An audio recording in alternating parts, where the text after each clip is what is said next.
Chéquense lo que acaba de ocurrir en Veracruz. Descubrieron una megagasera clandestina con 20,000 litros de gas LP a la vista de todos. No era un changarro, era una red con rutas y clientes que operaba como si nada.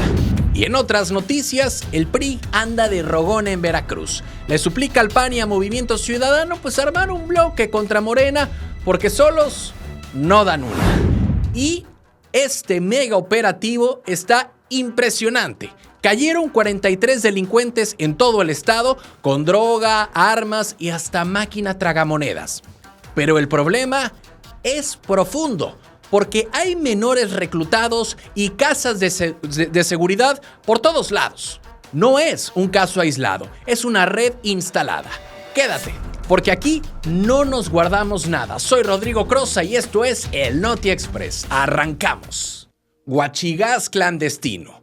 En pleno centro de Cosamaloapan, no en la periferia ni escondido entre cañales, operaba una gasera clandestina con miles de litros de gas LP. Así, a la vista de todos, o al menos eso parece. Porque aquí la pregunta no es solo quién vendía el combustible, sino cuánto tiempo llevaba funcionando sin que nadie se diera cuenta, y más incómodo todavía, quién sí sabía y simplemente dejó que pasara. El operativo fue federal, con orden judicial, y terminó con el aseguramiento de más de 20,000 litros de gas, cilindros, vehículos y hasta el inmueble. No era un negocio improvisado, era una estructura montada en ese inmueble. Y cuando ves ese nivel de operación, cuesta creer que fuera algo pequeño. Esto no huele a emprendimiento clandestino. Suena más a una red que ya tenía clientela, rutas y dinámica propia. Y aquí el tema no parece ser la intención de combatir el delito, porque el operativo se hizo y se hizo bien armado. El tema está en lo que ocurre antes, en la operación diaria que permite que estos puntos crezcan, porque el gas no llega solo. Se mueve, se almacena, se vende y en ese trayecto hay múltiples momentos donde algo pudo haberse detectado, pero no pasó. Y entonces aparece la otra lectura, una lectura que incomoda. El huachigás no es nuevo, pero sí cada vez más visible. Ya no se esconde tanto como antes, sino se normaliza. Y eso está muy mal, porque incluso dentro del propio entorno comercial hay quienes reconocen que este tipo de venta ilegal termina afectando a quienes sí operan en regla. Es competencia desleal, pero también es riesgo directo para la población.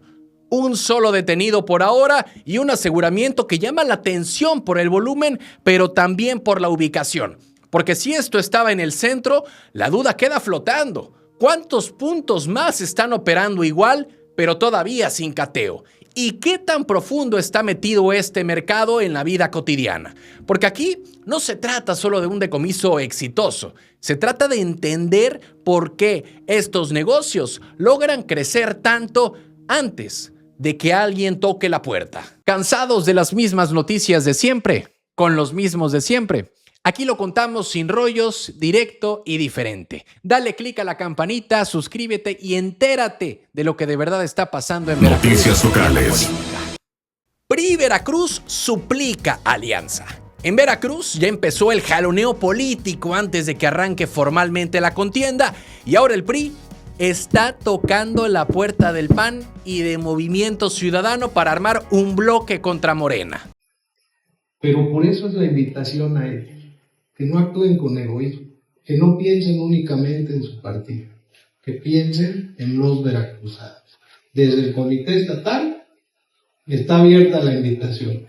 Cuando haya que dialogar, abiertos al diálogo. Negociaciones es lo que sabemos hacer, acuerdos políticos es lo que sabemos hacer.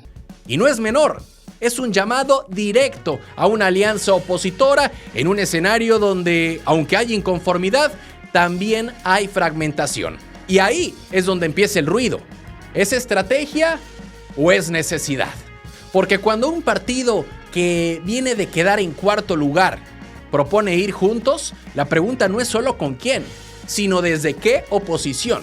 El dirigente estatal del PRI, Adolfo Ramírez Arana, plantea una narrativa conocida. Si la oposición va dividida, gana Morena.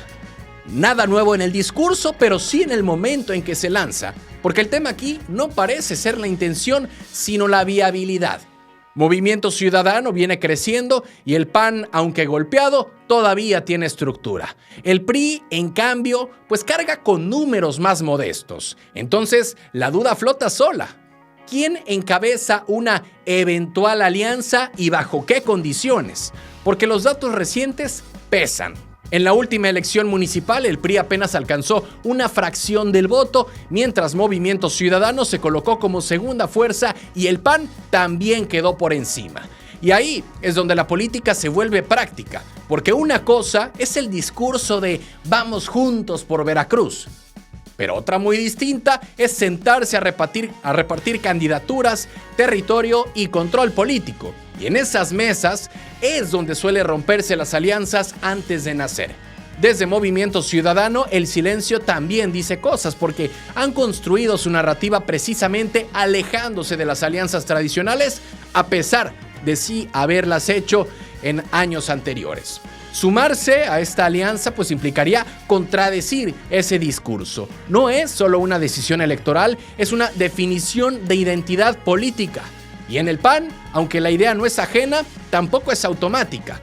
Hay resistencia interna y memorias recientes de alianzas que no dejaron buenos resultados. Y mientras tanto, del lado de Morena, el escenario no es perfecto, pero la ventaja sigue siendo clara en términos de votos. Y el problema no parece ser la intención de competirle, sino la capacidad real de construir una alternativa creíble y ordenada. Porque una alianza sin cohesión puede terminar siendo más débil que 3 partidos compitiendo por separado.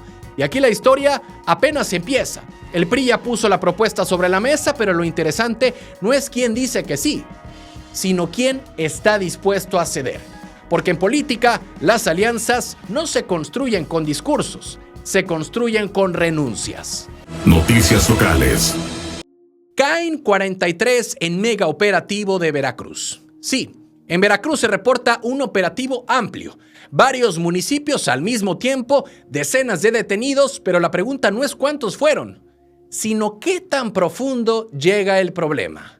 Porque sí, el dato oficial habla de 43 personas aseguradas en distintos puntos del estado. Suena contundente, suena a control, pero cuando uno rasca, aparece otra historia. Menores involucrados, armas, droga, vehículos robados y una operación que parece más reactiva que definitiva. Y aquí es donde entra la duda incómoda. ¿Estos golpes desarticulan redes o solo contienen momentos? El despliegue fue amplio, participaron fuerzas estatales, federales y ministeriales.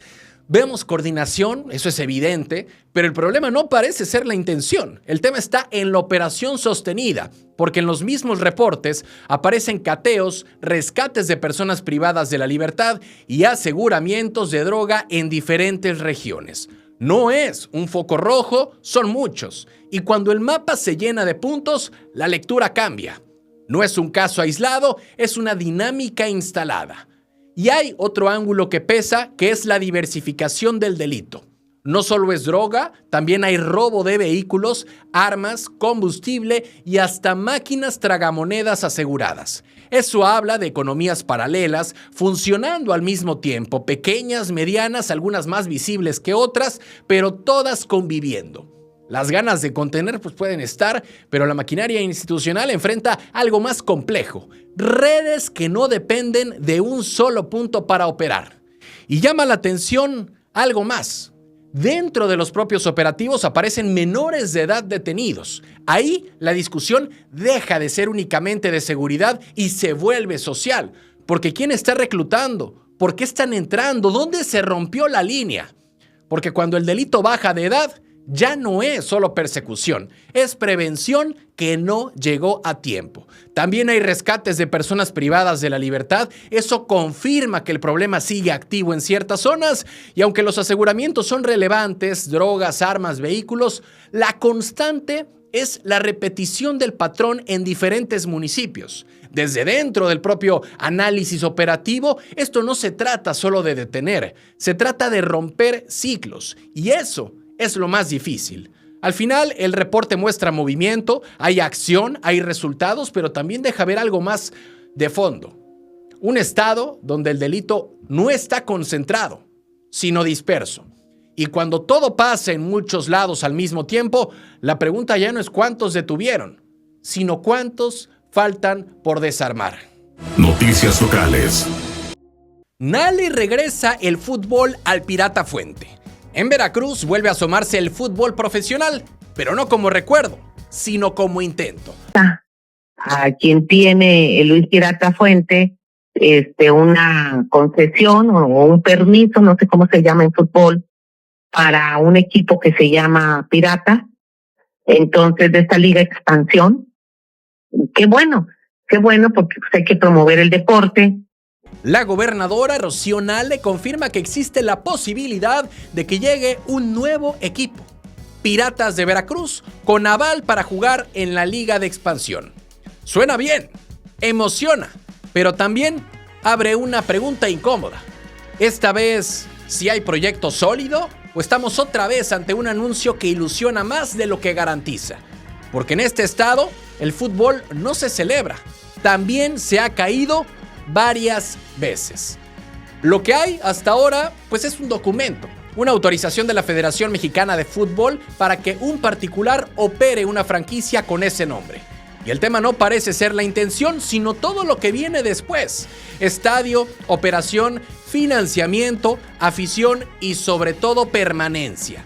Porque traer un equipo es una cosa, sostenerlo en Veracruz ya vimos que es otra historia completamente distinta. La Liga de Expansión no es primera división, pero tampoco es cualquier cosa. Es una categoría que exige estructura, inversión constante y cierta estabilidad institucional.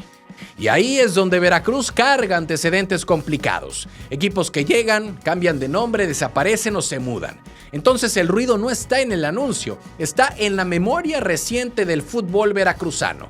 Desde el gobierno estatal el mensaje es claro: hay disposición para impulsar el deporte. Las ganas están sobre la mesa, pero el punto fino está en la ejecución, en cómo se articula el proyecto con quienes traen la franquicia y qué tan claro está el modelo a mediano y largo plazo. Porque cuando el deporte se cruza con decisiones administrativas débiles, el entusiasmo dura poco, o peor aún, cuando el deporte se alinea solamente con un sexenio o una administración de gobierno del estado, como en la historia y en el pasado en Veracruz ha existido. Y es que también hay un factor político que no se puede ignorar. El regreso del fútbol siempre genera ánimo social, identidad y conversación pública. No es un tema menor en un estado donde la afición ha estado huérfana por años. Pero justo por eso, el margen de error es más chico. La gente no solo quiere un equipo, quiere creer que ahora sí se van a quedar. Hoy Veracruz escucha otra vez la palabra fútbol y voltea. Obviamente la promesa está hecha, pero lo que falta, como siempre, es ver si esta historia termina en arraigo o en otro capítulo inconcluso. Noticias locales. Clausura masiva de antros en Jalapa. Sí, en Jalapa empezaron a bajar cortinas, pero no por falta de clientes, sino por operativos. 6 bares fueron clausurados en cuestión de días por permitir menores y extender horarios más allá de lo permitido. Suena a orden, suena a control, pero también deja una sensación en el aire. ¿Esto es una limpieza real o apenas una sacudida momentánea? Porque cuando los cierres se concentran en fines de semana, la historia no siempre es tan simple como parece. El ayuntamiento, a través del área de desarrollo económico, dice que los operativos son constantes y coordinados. Participaron varias dependencias y hasta fuerzas de seguridad. Y el problema no parece ser la falta de reglas. Esas están claras. No menores, horarios definidos y permisos en regla.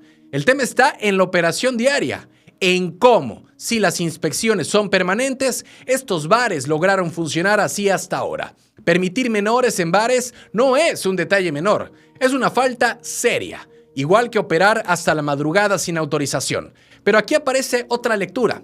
Muchos de estos establecimientos no empezaron ayer, ya estaban funcionando. Entonces la pregunta es incómoda pero necesaria. ¿Se relajó la vigilancia antes o apenas se está apretando ahora? Desde el discurso oficial se habla de proteger a los consumidores y ordenar la vida nocturna. Y sí, Eso es parte del deber.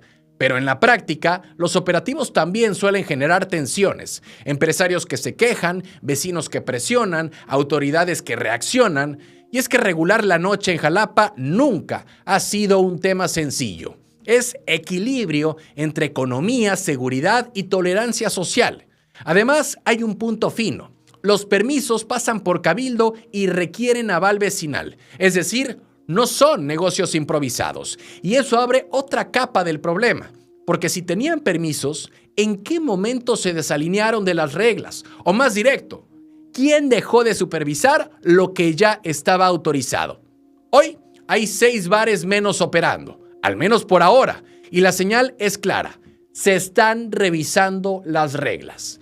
Lo que falta ver es si esto se mantiene o si, como suele pasar, la noche jalapeña aprende a adaptarse más rápido que la autoridad. Noticias locales. Winkler se hunde más en prisión. Jorge Winkler, ex fiscal de Veracruz, suma nuevos cargos y de entrada se queda otro año en Pacho Viejo. No es un movimiento menor, es una señal de que el caso sigue vivo y lejos de cerrarse. Porque no estamos hablando de un expediente olvidado, estamos hablando de alguien que ya lleva años detenido y que ahora enfrenta, otra capa de acusaciones. Y ahí es donde empieza el ruido. ¿Por qué estos cargos aparecen hasta ahora y qué se está moviendo detrás del proceso? Los delitos que le imputan no son menores. Ejercicio indebido del servicio público, abuso de autoridad y tráfico de influencias. Todo gira de alrededor, de cómo operó dentro de la fiscalía mientras estuvo en el cargo. Y el punto clave no parece ser la intención, sino la forma. La acusación sostiene que Winkler habría validado su propio control de confianza, pero con gente bajo de su mando. Es decir, una evaluación interna que por ley debería ser externa. Y ahí es donde la narrativa se complica, porque este detalle técnico, que suena administrativo, en realidad abre una pregunta más profunda. ¿Cuántas decisiones dentro de la fiscalía se tomaron bajo ese mismo esquema?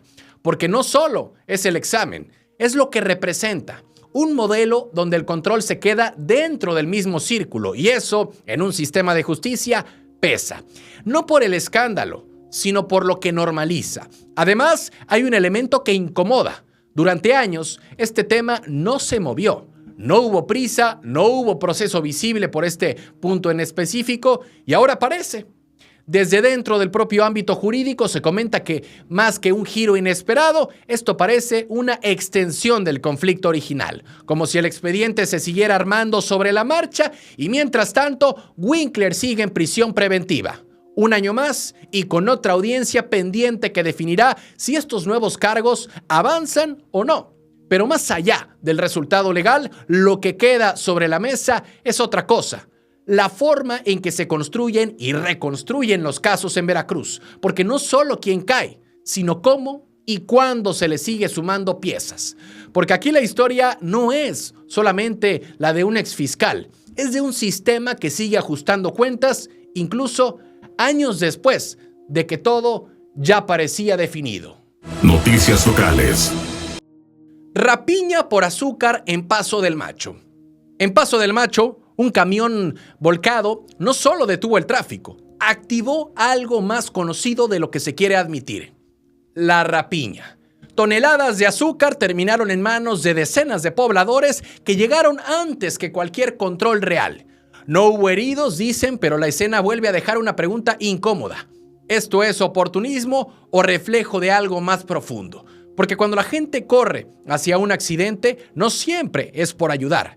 El accidente ocurrió en una carretera estatal rumbo a Camarón de Tejeda, una tolva cargada, pérdida de control y la unidad volcada. Hasta ahí, un siniestro más en una vía donde los errores al volante no son raros. Posibles excesos de velocidad, falta de conocimiento del camino, pero el problema no termina en la volcadura. Ahí apenas empieza la historia.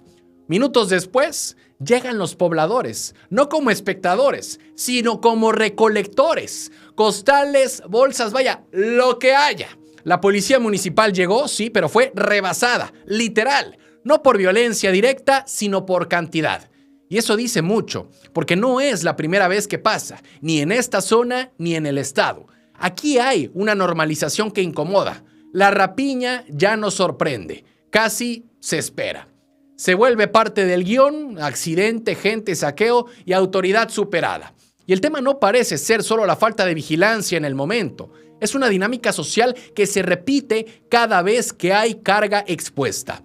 También hay otro ángulo que pocos dicen en voz alta, que es la necesidad, oportunidad y ausencia de consecuencias claras. Porque muchos de los que llegan saben que difícilmente habrá sanción y eso reduce el riesgo percibido. Entonces la pregunta cambia.